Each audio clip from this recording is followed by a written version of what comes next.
Hi, everyone. Welcome to another episode of Spotlight on Customer Success Operations. I'm here with my co-partner, Matthew Lin, out in Austin, Texas. John, good to see you. Good to see you as well. And today we have the pleasure of speaking with Donna Weber. Donna Weber is a consultant in the space. She's been a consultant under her own practice for just a little under a decade, and recently also wrote a book called Onboarding Matters. Prior to that, Donna was leading education teams for a slew of technology companies, and so she certainly knows a thing or two about customer education and onboarding. So pleasure to have you on the show here today, Donna. Hello, thank you so much for having me. It's a pleasure to be here with you both. Yeah, we're so excited to have you. And I love the fact that we are doing a show called Spotlight on CS Ops. And here we squarely have someone who's not necessarily running with the moniker of CS Ops.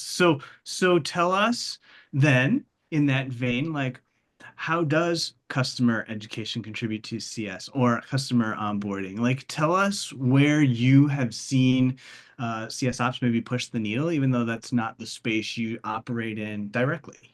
Yeah, absolutely. Well, so I work with high growth companies who want to keep their customers to grow their businesses exponentially. And I do that by helping them really deliver value to their customers and do that at scale. So, it's way more than just going live with their products. They need to deliver meaningful value to their customers.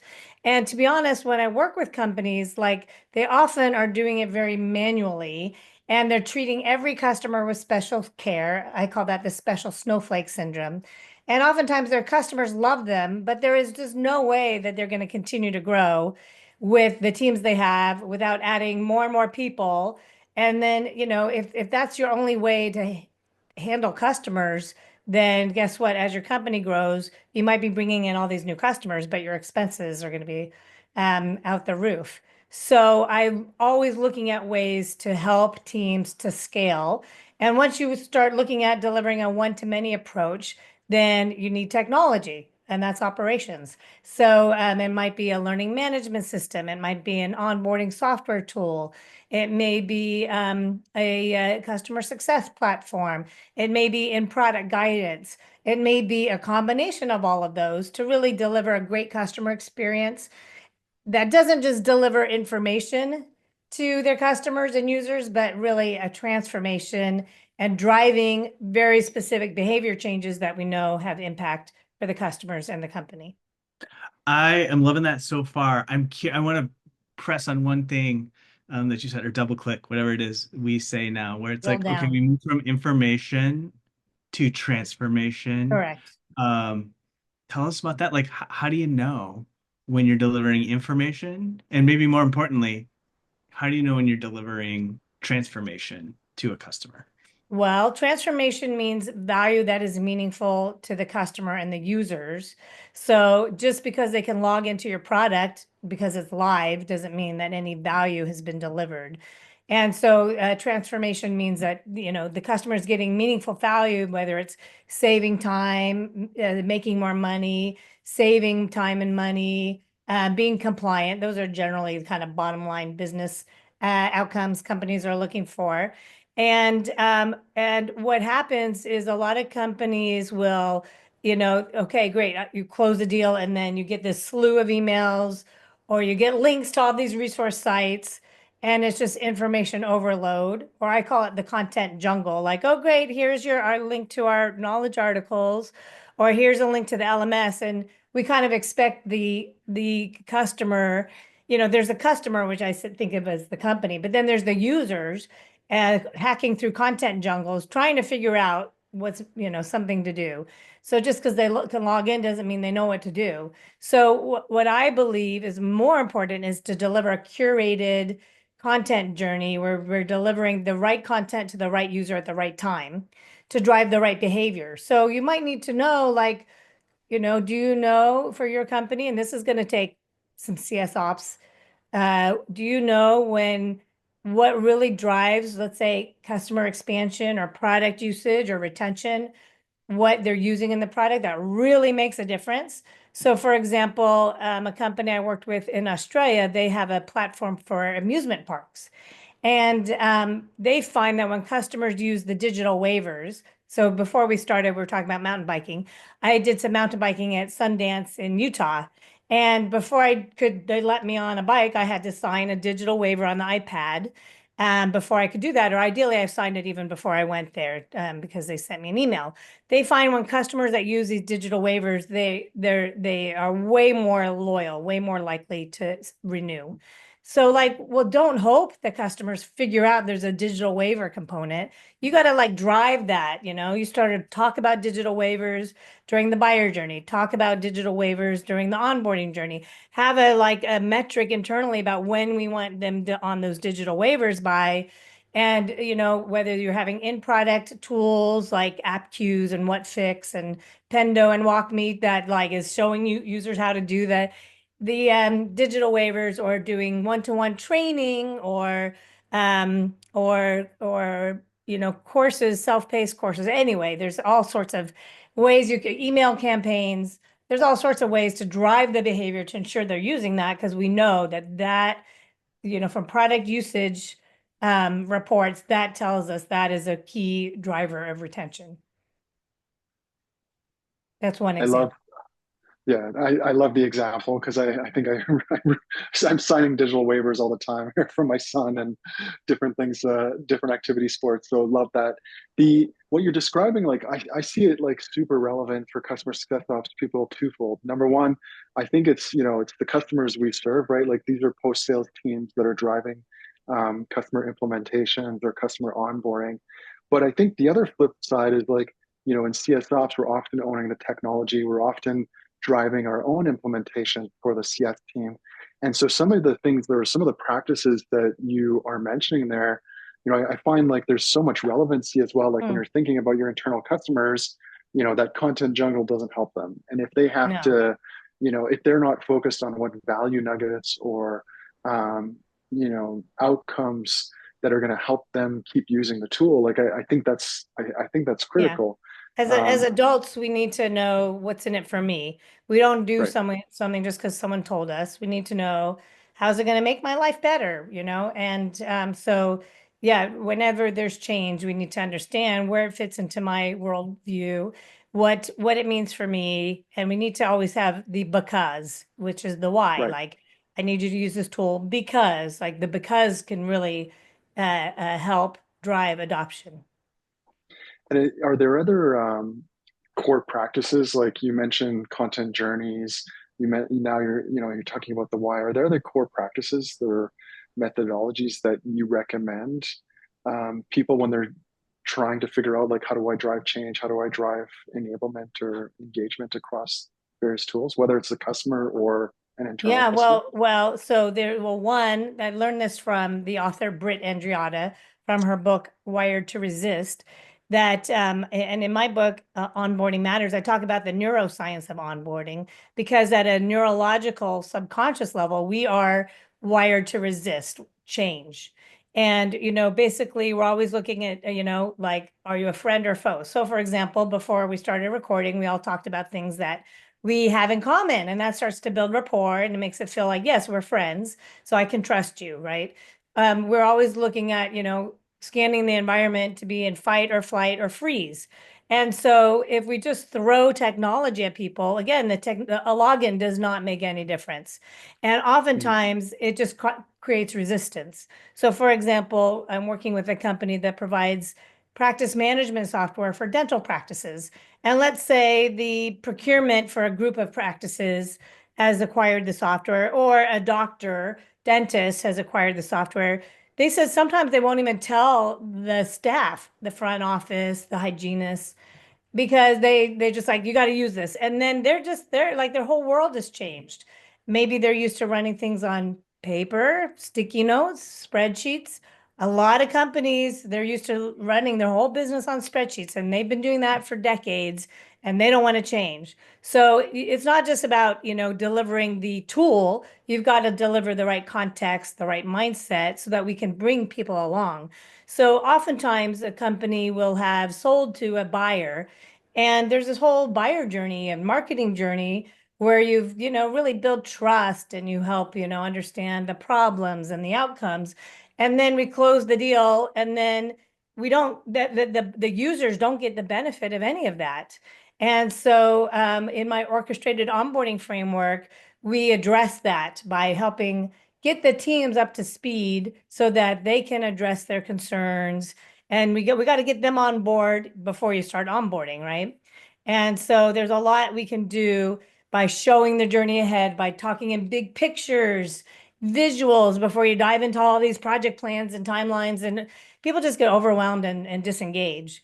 And so by slowing down at the beginning, we can really speed up later on because people are going to be engaged and accountable.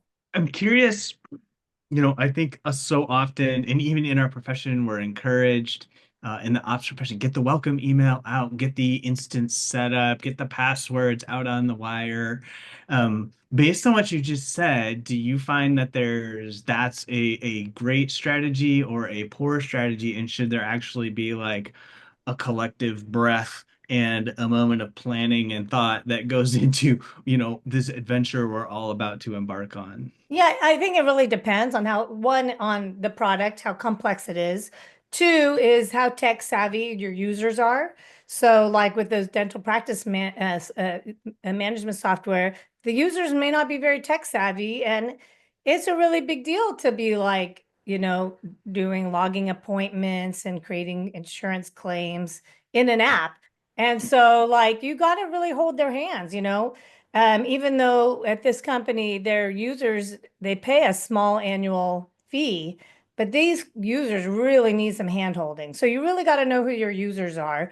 Are they really techie developers? Developers are like, just leave me alone. I'm going to figure it out on my own. Just give me the docs to read, or I'll go watch a few YouTube videos. They don't. So it's really important to know your users. There's no like one way approach. Another company I'm working with, they provide a transportation solution in the UK, and they have so for example, big banks will be their customer. So let's say the big bank buys it, but the people that really they drive adoption, they need the like executive assistants. They call them the bookers, and then the individual users have to like book their trips. And I'm like, this is more like a consumer experience. You got to make this fun. You need to make this really, they need to be able to really identify with it. If it's just like a B2B, business to business, like tech solution, they don't care. They're used to calling an Uber or a Lyft. So you got to make it really speak to them. And so we're talking about like some fun cartoon characters, maybe some videos like that really help. People are not going to go log into a learning management system to learn how to use a writing app on their phone. So you really Sure. need to know your users. And that's so relevant to our customer success platforms out there as well. Like yeah, just because there's a new playbook in the tool doesn't mean people are going to use it. Is there any bad behaviors that you see that like, or maybe you commonly see that are like, man, the world needs to agree that this is a bad behavior. We have to move away from this kind of stuff. Well, from the technology, I mean, like I have companies I work with who have the technology deployed, but they're not using it. And so they absolutely put up with bad behaviors of people doing their own thing. One person, one company I'm working with, they found out like people are like not using the onboarding tool the way it's meant to. So then now they can't run reports to see how things are going. So I think it's really important not just to roll it out, but also have, let's say, management say, look, John, you are in our weekly status meeting. I'm going to be reviewing your activities in this onboarding tool. And that's how I'm going to be, guiding our one-to-one meetings every week. Or I'm going to be looking at that once a month to be measuring the team, and if your stuff's not in there, it doesn't exist, right? You're not Mhm. working in my world. I think there's a lot from the technology perspective. Plus, customer success and onboarding teams get really stuck in doing things for the customer, and they need to get out of that. So, for example, great, it's all in the tool, or go to the customer portal. And I think because people in our industry are really empathetic and are caring, which is wonderful. Yet, if you keep holding your customer's hand, like you got to teach them how to fish eventually. I've worked with a team where they have a marketing platform, And the customer success managers were constantly helping every new customer and every new user do their campaign. And let's say Matthew, like, oh, can you just help me with this one campaign? Yeah, sure. But you never got enabled. So every time, can you just help me? And these CSMs were just fried. I mean, I met with them, like you could, this is on Zoom, like you could just see like they were exhausted. And so we were building out a scalable way to enable customers with we rolled out a learning management system, and we built out self-paced training content so that these CSMs could focus on what's unique for each customer and provide higher value than this basic things over and over and over, which they were getting burned out. And that's boring doing that. I don't know about you. I get bored doing the same thing over and over. So then they're getting more engaged in their jobs, they're more challenged, they're providing higher level solutions, and really that's a much better spend for the company than just having people do. I think I was just talking about this earlier today with a colleague. People sometimes revert to like this simple kind of repetitive stuff because you feel busy. You feel like you're doing Mhm. something, but are you really delivering value? It's easy just to keep, I know for myself, it's easy just to kind of keep clicking when really I should just go for a walk and take a break, and I'll just keep clicking on my screen, but I'm not doing anything. Like, am I doing the right thing? And that's where we can really be leveraging the technology to get out of this manual repetitive stuff that our whole industry is pretty stuck in, as much as we talk about digital customer success and AI. Right. That is a fascinating observation because I think I probably have even fallen victim to that because even if it's routine or not interesting, I'm probably good at it. Yeah, I'm no. probably comfortable with it. Yeah. And often there's a little, I probably won't get the word right, but there's like a dopamine hit that's like, oh Yeah. yeah, to use your example earlier, I helped the customer get their marketing thing up. And so Let now me I'm chase a that support. hero. And Let me that chase can that be support ticket for you. And like, really, is that the best value you could be adding to your company? Yeah, I've sometimes have referred to it as the concierge model of Yeah. like the concierge CSM. And yeah, if you do that, yeah, it's gonna be tough to scale. And it And feels so good in the you moment, know, but you're not getting anywhere.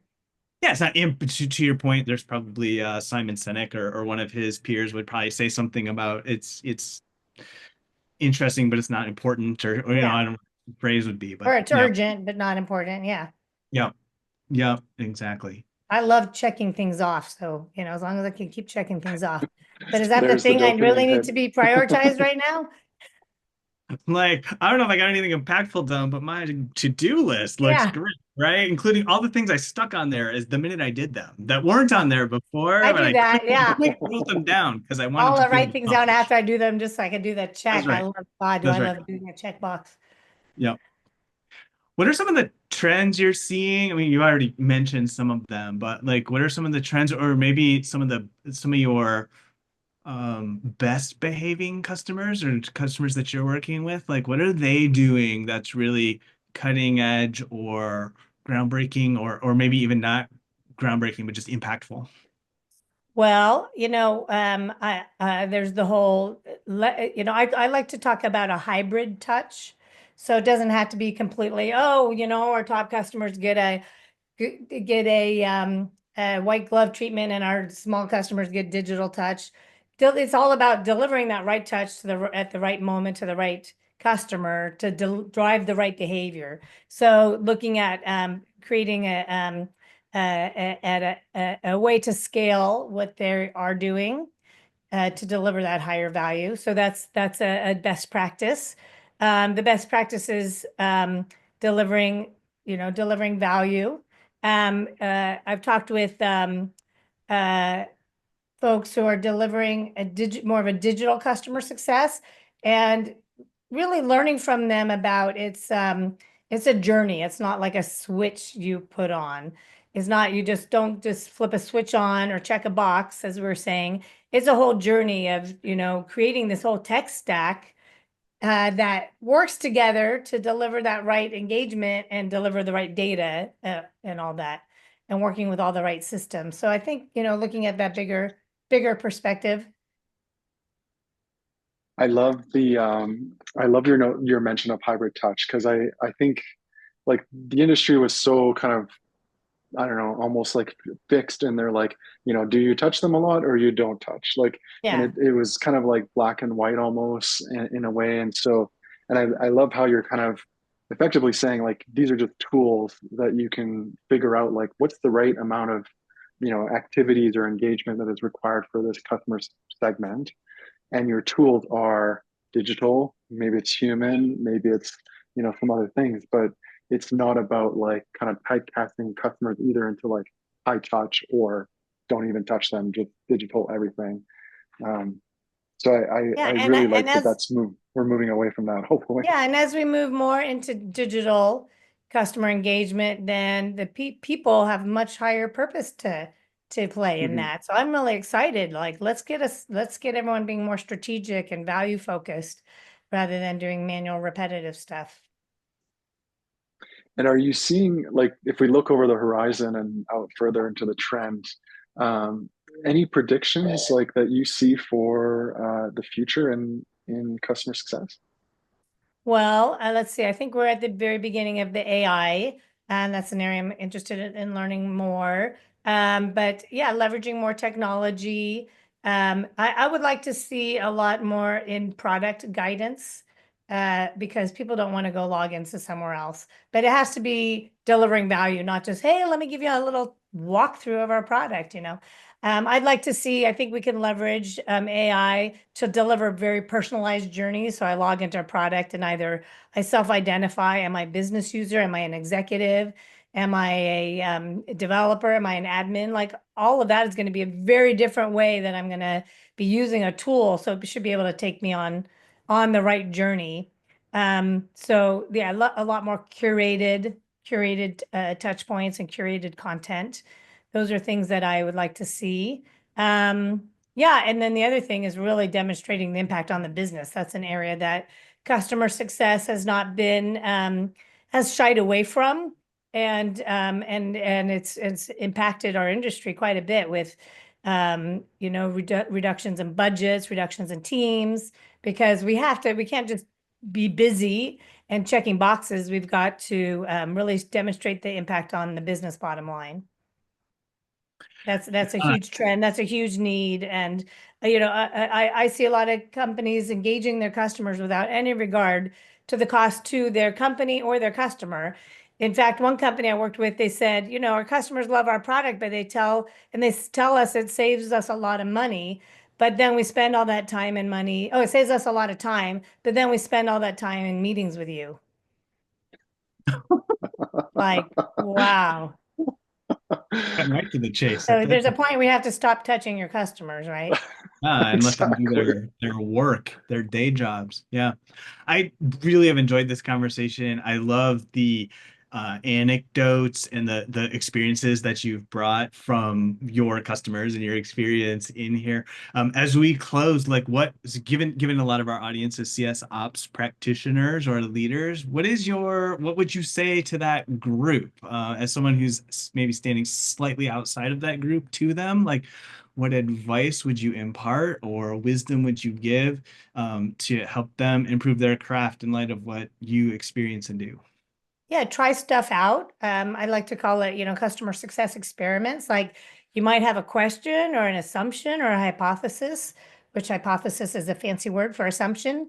And just to go, hey, I wonder, you might just start digging around some data and look for some correlations. It's hard to prove causation. So you can just go, hey, I wonder if our customers do this, self-paced content. One company I worked with, they're finding product usage has increased dramatically. So have some questions, try stuff out. You don't always have to wait for everything to be perfect. You don't have to roll it all out to everyone all at once. You could pilot something. You could just say, "Hey, Jean, I want to try something out. Can I try something out with you and a couple other people?" And then, find out what you learn and then start sharing that across the organization if it's meaningful. So that's the main thing. Just try stuff out, see what sticks. I mean, I learned from a colleague who's a consultant said, people only see our successes. So just try stuff out. And then if it works, then it sticks. And then you talk about it, right? Otherwise, you just move on to the next thing. So experiment. I think as an industry, we need to experiment a lot more. I was reading somewhere, there's the Museum of Failed Products or something somewhere, Oh, maybe in yeah? Yeah, and like new Coke is in there, and the Segway I think is in there. There's all of these products that people tried and they And didn't they were learn. going to be the So there's next probably a big lot to thing. learn in that museum. Yeah.